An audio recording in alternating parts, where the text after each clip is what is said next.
Bismillahirrahmanirrahim. Assalamualaikum warahmatullahi wabarakatuh. Alhamdulillahirabbil alamin. Wassalatu wassalamu ala asyrafil khalqihi nabiyina Muhammadin wa ala alihi wa sahabatihi wa man sara ala darbi wa iktafa atharahu ila yaumiddin. Subhanaka la ilma lana illa ma 'allamtana innaka antal alimul hakim. Rabbi shrah li sadri wa yassir li amri wahlul 'uqdatam min lisani yafqahu qawli.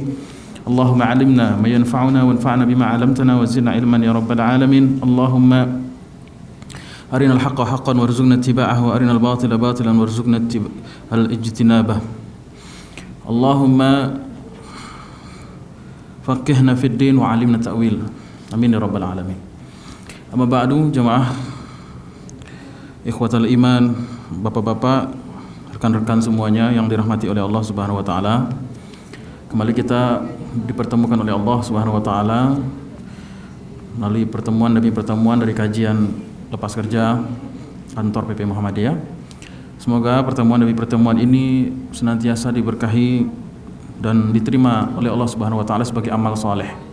Amin ya rabbal alamin. Oleh karena itu tugas kita adalah memperbagus niat, mendandani amal kita, setiap amal dengan niat yang ikhlas karena Allah Subhanahu wa taala, bukan karena motivasi duniawi dan motivasi yang lainnya, tetapi karena Allah Subhanahu wa taala. Salawat dan salam kepada Nabi Muhammad sallallahu alaihi wasallam yang mana berkat perjuangan, pengorbanan, tetesan keringat, air mata, bahkan darah beliau sehingga kita bisa merasakan nikmat iman dan Islam hingga hari ini. Begitu juga dengan para sahabat, ahlul bait, para ulama salaf, ulama khalaf, mutaakhirin dan muasirin semuanya. Semoga semua yang mengikuti manhajnya Rasulullah sallallahu alaihi wasallam kita ikut pula ke dalamnya, selamat dunia dan di akhirat. Amin ya rabbal alamin. Pertemuan kali ini kita akan pindah ke surat yang baru, yaitu surat Al-Mutaffifun atau Al-Mutaffifin. Maknanya sama, Al-Mutaffifun atau Al-Mutaffifin. Sama dengan kalimat Al-Musallun, Al-Musallin, maknanya pelaku suatu perbuatan dan hitungannya banyak di sini. Ya, mutaffif satu orang, mutaffifani dua orang, mutaffifin atau mutaffifun berarti banyak. Al-musalli satu orang, al-musallun atau musallin banyak orang yang sholat. Itu secara bahasa.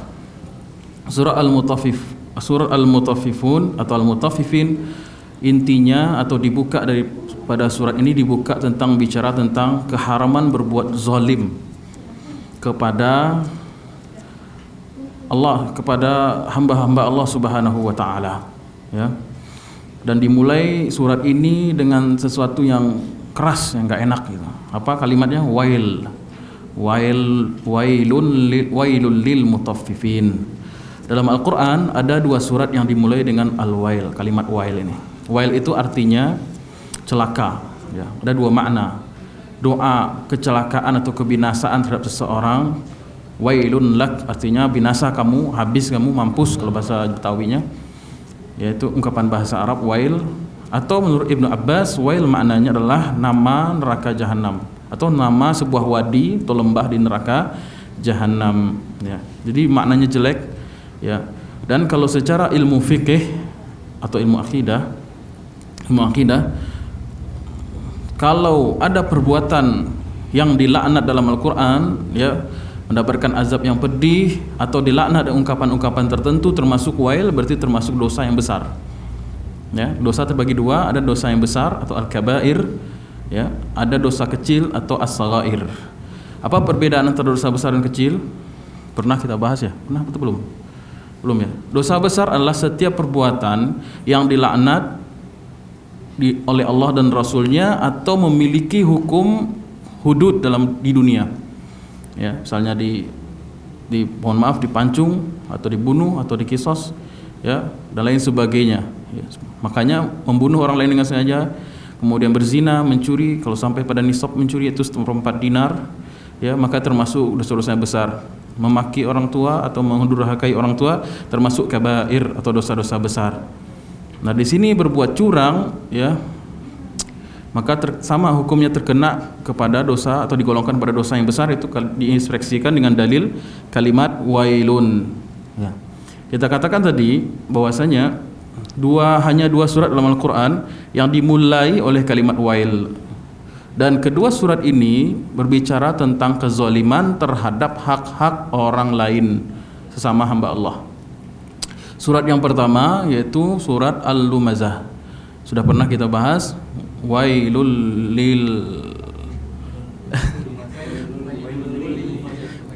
likulli humazatil lumazah. Sengaja biar ketahuan mana yang fokus mana yang enggak. Wailul likulli humazatil lumazah. Celakalah atau binasalah setiap humazah dan lumazah, orang yang suka mengumpat dan mencaci maki. Itu menzalimi hak orang lain dari sisi harga diri, mencederai hak orang lain dari sisi harga diri, mencemarkan nama baik kalau bahasa sekarang ya. Kalau surat ini wailul lil mutaffifin itu mengambil hak orang atau mencederai hak orang dari sisi materi atau uang dalam bab muamalah. Jadi dalam Islam tidak boleh kita berbuat zalim pada orang lain.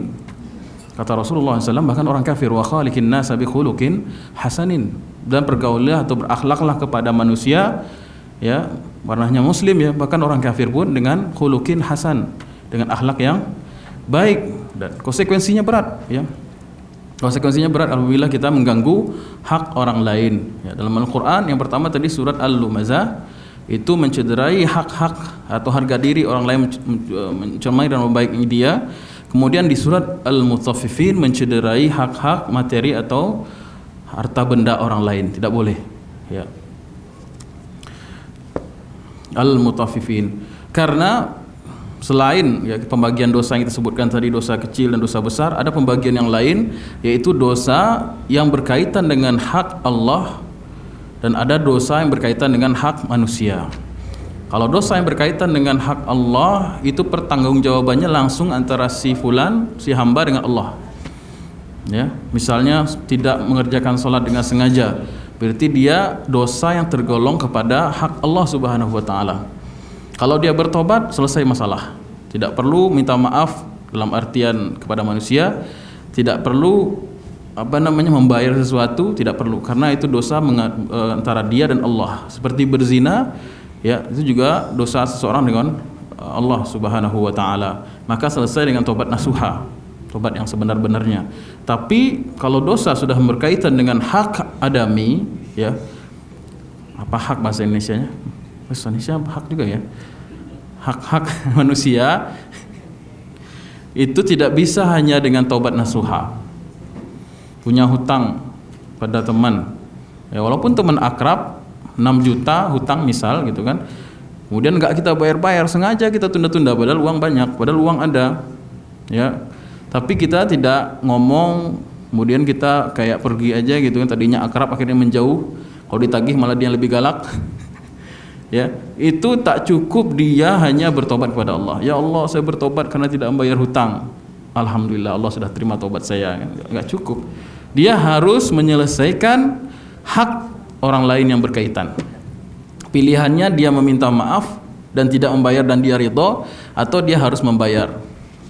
Jadi Allah Subhanahu wa taala dengan keadilannya enggak mau campur tangan dalam tanda kutip mengenai hak-hak sesama hamba yang diambil.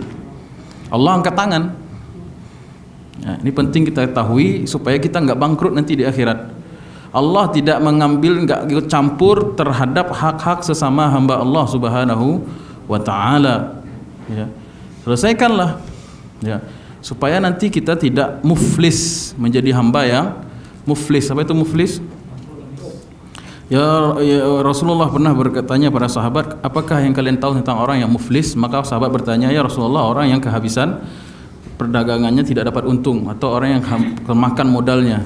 Maka kata Rasulullah SAW menyampaikan hakikat orang yang muflis, yaitu orang yang di akhirat membawa sekian banyak amal, kemudian amalnya habis gara-gara dosanya banyak terkait hak-hak manusia.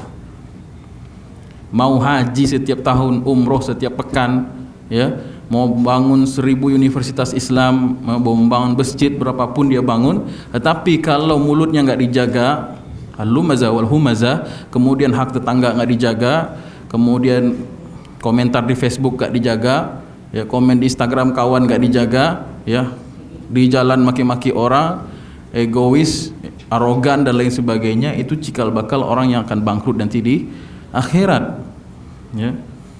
Nanti orang antri mengadu kepada Allah seperti orang antri BPJS berobat.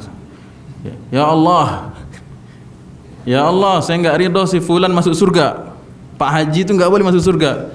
Kenapa? Dulu di dunia dia pernah mengambil hak saya. Dia tuh tukang caci maki saya, tukang gosipin saya, padahal saya nggak ngapa-ngapain sama dia.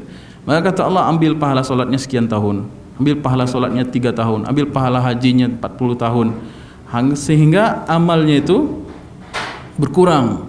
Kalau amalnya habis, maka dosa-dosa orang yang antri mengambil hak itu akan ditimpakan kepada orang tersebut. Kira-kira gimana? Itu yang bangkrut, sebenar-benar bangkrut, ya. Pailit, ya, nggak bisa. Akhirnya dia menyangka akan masuk surga dengan amalnya, padahal dia menanggung beban dosa orang lain. Karena apa? Karena tidak memperhatikan hak-hak orang lain. Ya, kalau hak-hak orang lain itu terukur dan bisa kita cari orangnya masih hidup dan terukur nilainya, mudah. Saya punya hutang kepada Bapak Fulan, orangnya tinggal di sana dan hampir setiap saat akan ketemu dan jumlahnya sekian, dan saya konfirmasi terus cenderung lebih aman dibandingkan kalau dosa yang mengganggu hak-hak orang lain yang tidak terukur sama sekali. Contohnya apa? Ada yang ngerokok di sini? Merokok 40 tahun dia merokok, berapa orang yang menghirup rokoknya itu? Di jalan dia ngerokok, ya. Saya nggak nyindir ya, sini eksplisit. Di jalan dia ngerokok, di bus dia ngerokok, di kereta api dia ngerokok, ya. Di sekolah dia ngerokok, di kantor dia ngerokok, bayi, ibu-ibu, nenek-nenek, dimanapun menghirup udara dari asap rokok dia. Orang lain menjadi perokok pasif gara-gara dia. Kira-kira ingat enggak tuh dia, siapapun daftar orang yang pernah menghirup rokok dia itu? Ingat enggak? Bagaimana cara minta maafnya itu? Tunjukkan saya gimana cara minta maafnya. Hah?